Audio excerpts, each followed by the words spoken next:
So the Chiefs somehow managed to beat the Raiders in typical down-to-the-wire fashion, but Mahomes was visibly frustrated yesterday as he was pressured 30 times and sacked on 5 of those, making this the second game in a row he's been taken down that many times. And believe it or not, by season's end, he's on pace to get sacked 50 times unless things change. So I've got to talk about that along with more concerns and some takeaways from this close win over the Raiders. But first, how about those?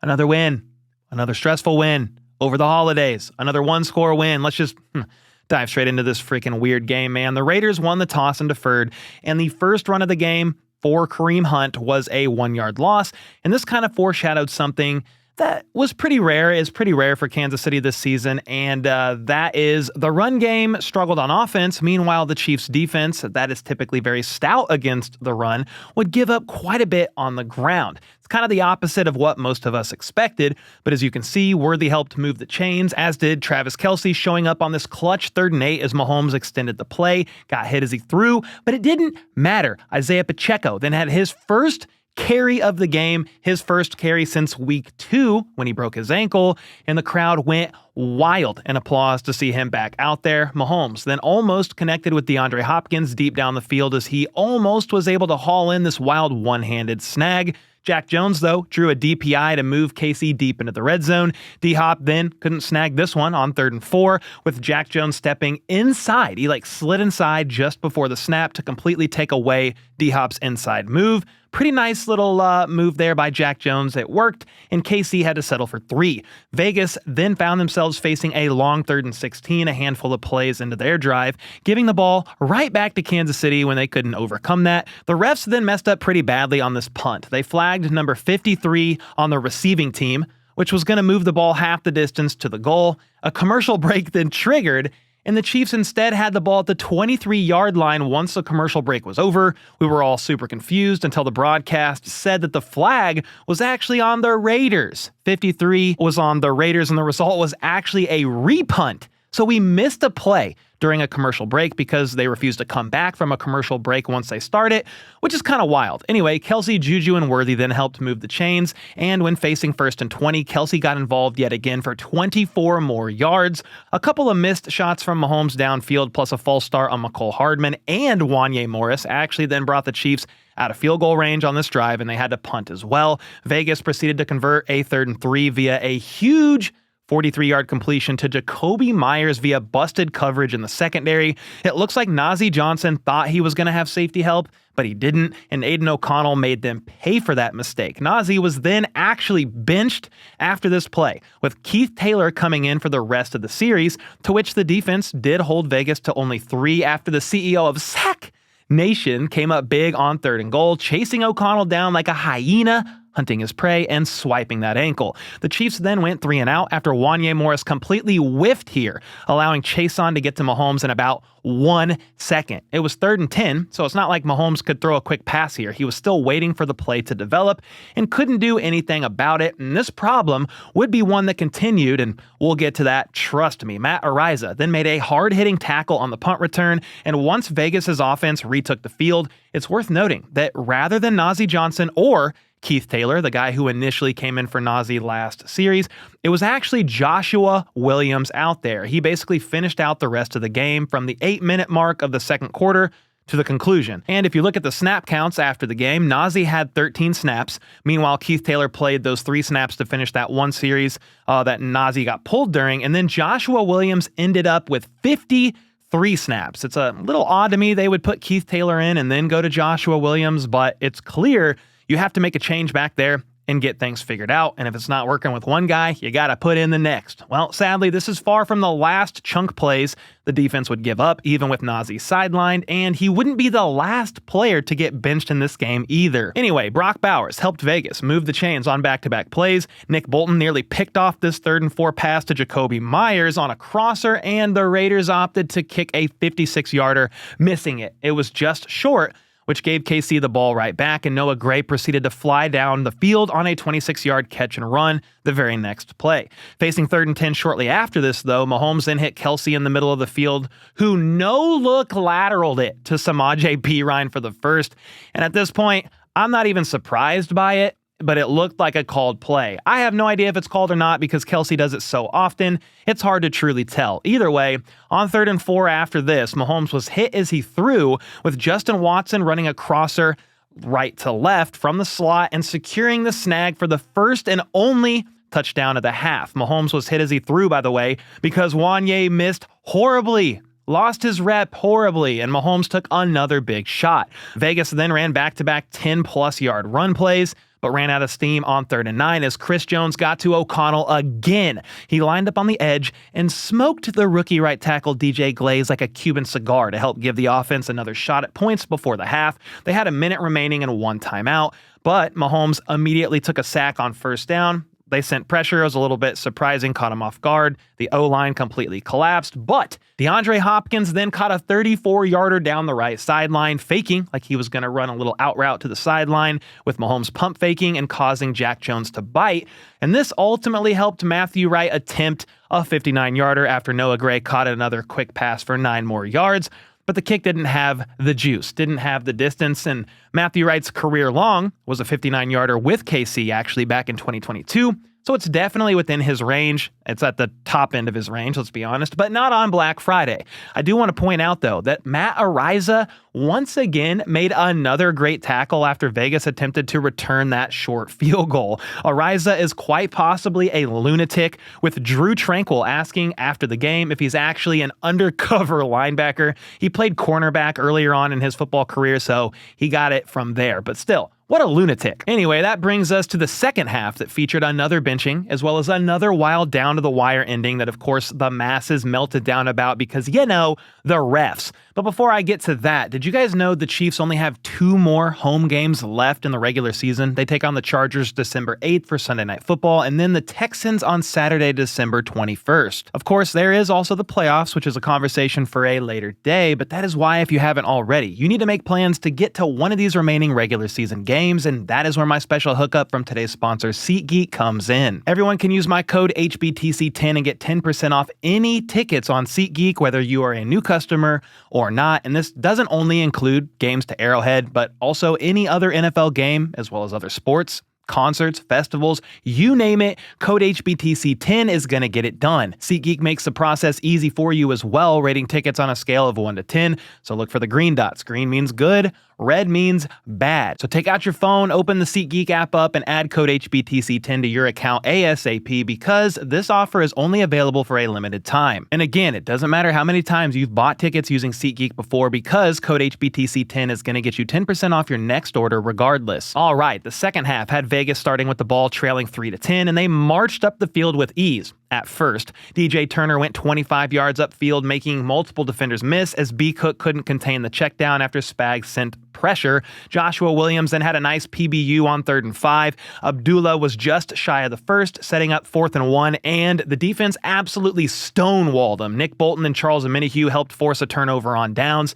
so great job defense there. Noah Gray then caught another pass for 22 yards, and then Isaiah Pacheco busted off the longest run for the Chiefs all season, thanks to some nice blocking from the O-line combined with his speed, and Pop angrily stomped up the left sideline for 34 yards. That burst in speed is something that's been missed, and it's great to have him back out there. That helped KC get all the way up to the 13 eventually, but Mahomes fumbled for a 20-yard loss, which is a pretty rare error for him. I mean, he often scrambles around in the backfield, avoiding pressure, extending the play, but rarely just fumbles like that.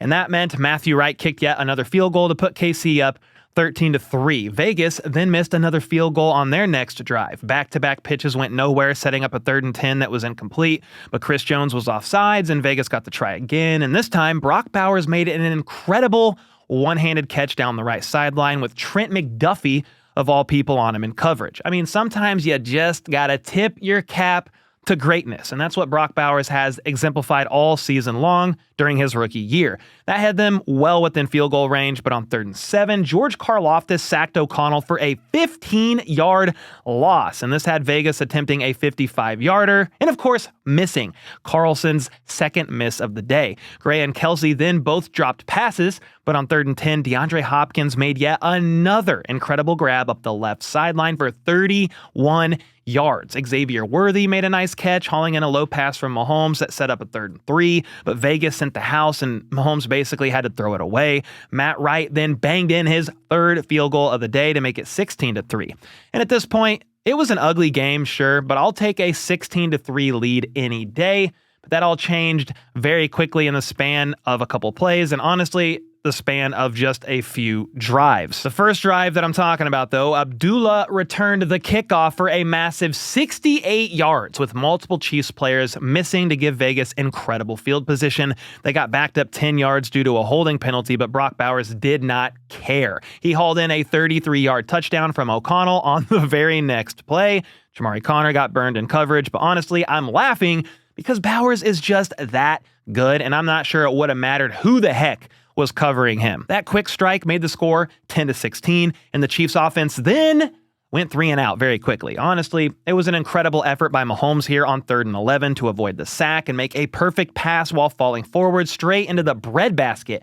The numbers of DeAndre Hopkins.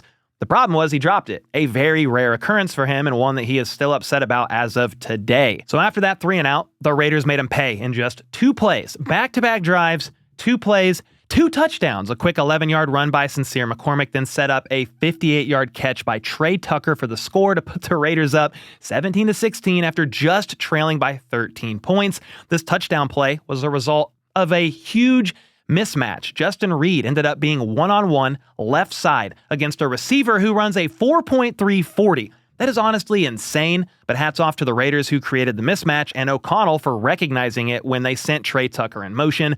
So with basically the entire 4th quarter still to go, KC found themselves trailing by 1 and needing points badly. Travis Kelce helped convert a key 3rd and 1, and then DeAndre Hopkins again drew another PI flag on the DB in coverage when Mahomes pointed at him and said, "Run downfield," and he slightly underthrew the pass to him.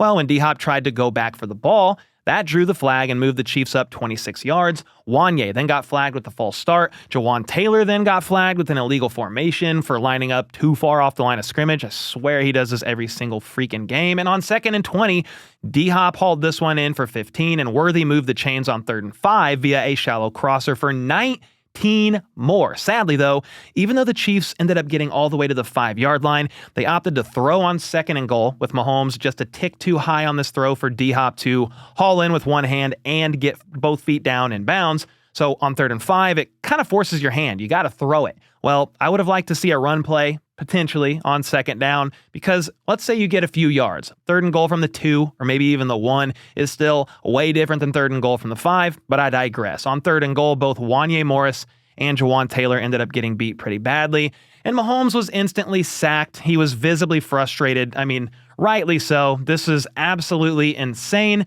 His 2nd game in a row, getting sacked 5 times on the day, and that's the 20th time Mahomes has been sacked in the last 5 games. In fact, he's already been sacked 32 times on the year in just 12 games, and the most he's ever been sacked in a season prior to this was 28 times back in 2021, but that was in 17 games played. So right now, he is currently on pace to get sacked 49 times through 17 games if something doesn't change.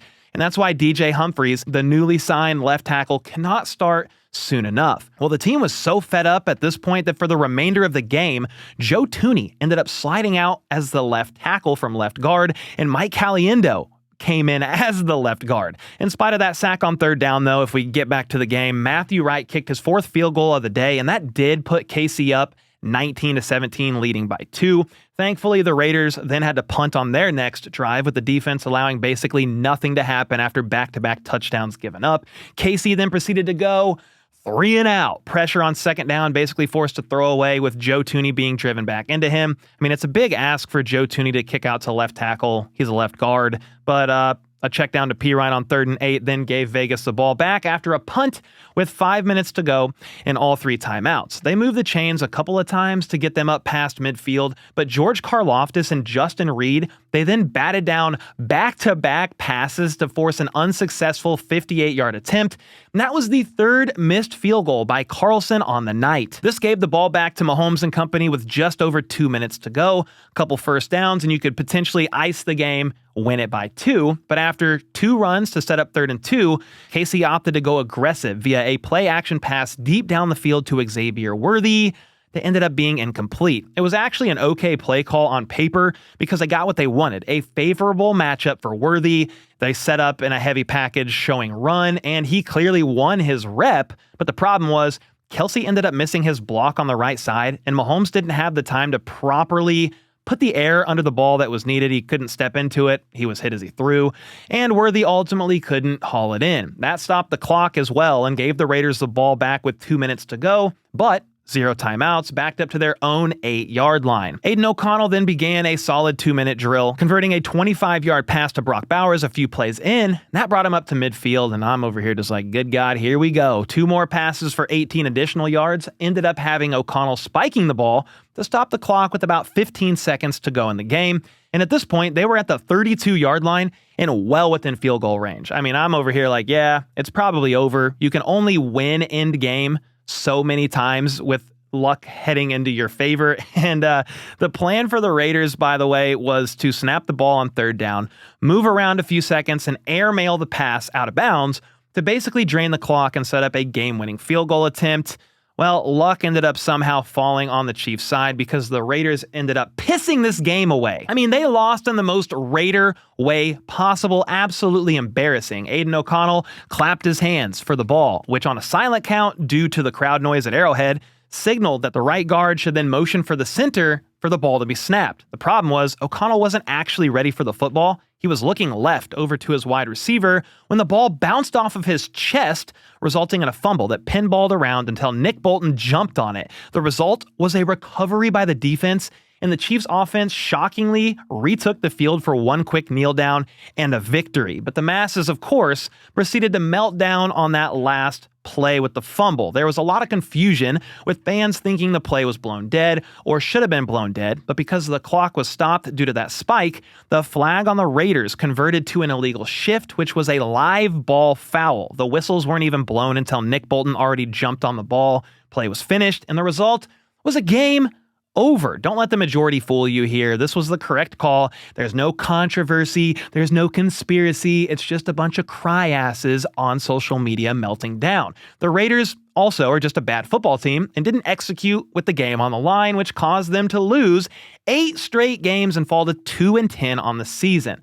Now, to be clear, this was a very ugly win for the Kansas City Chiefs. There's no way to sugarcoat it. They have their issues, and we're going to talk about it here in a second. But the Chiefs most likely would have lost this game if O'Connell didn't clap for the ball. Sometimes that's just how it goes. Great teams find a way to finish with a W, and KC has now won 14 one-score games in a row, which is actually insane and an NFL record. And that win, thanks to the Dolphins losing as well the other day, means the Chiefs have already clinched a playoff berth for the 10th year in a row, and it's not even December. So it's not all doom and gloom here in the kingdom. Definitely some good news. Another win. The Chiefs are playoff bound and still currently hold the 1 seed in the AFC. DeAndre Hopkins is awesome, catching 4 passes for 90 yards and drawing DPI on 2 more. Mahomes and Kelce, they were off on multiple plays, but Kelce still caught 7 passes on 13 targets for 68 yards, with Noah Gray right behind him catching 4 for 58. Worthy had his 3rd game in a row with 4 or more catches for 40 or more yards, and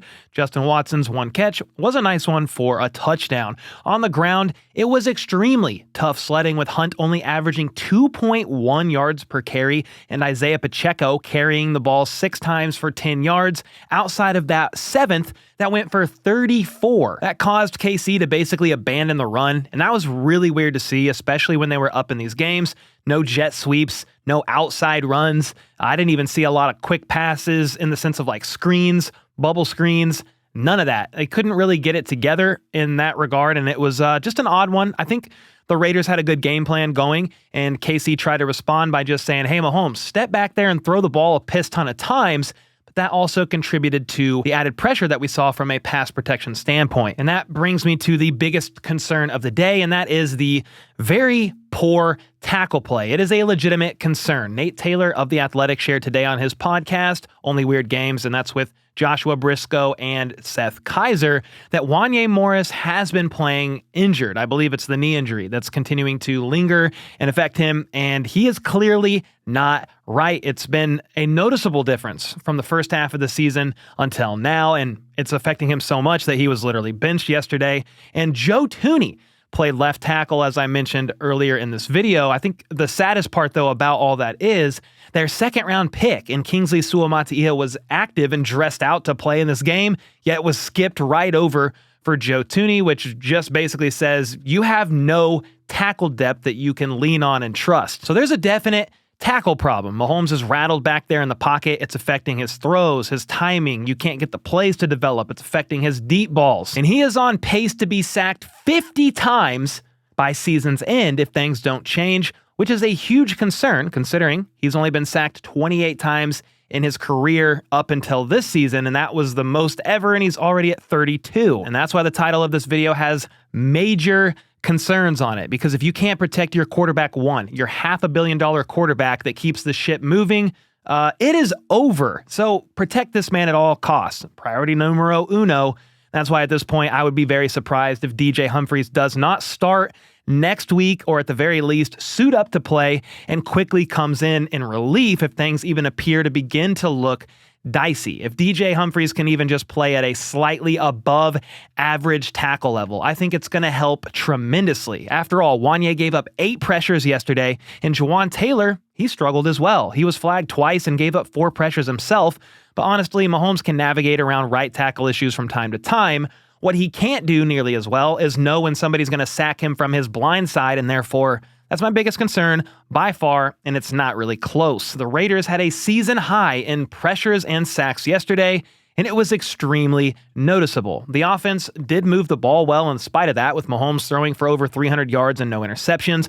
They finished the day, though, on just 43% on third downs and only 1 for 5 in the red zone. The week prior against the Panthers, they were 2 for 5 in the red zone, and 4 additional points each trip could have made for an easy win or a more comfortable win, not only this past week, but the week prior. So better execution, less penalties, and hopefully better pass protection with the help of DJ Humphries will allow for more touchdowns inside the 20. They also only scored on 5 of their 12 drives with only 1 touchdown on the day, which, I mean, that's normally not enough. They got it done yesterday, don't get me wrong, but you need more touchdowns, please and thank you. Then if we flip to the other side, the Chiefs' defense is going to be my next biggest concern, especially the secondary. They allowed Aiden O'Connell to throw for a career-high 340 yards, and heading into this game, he had never thrown for more than 300 in his entire career. The defense made both Bryce Young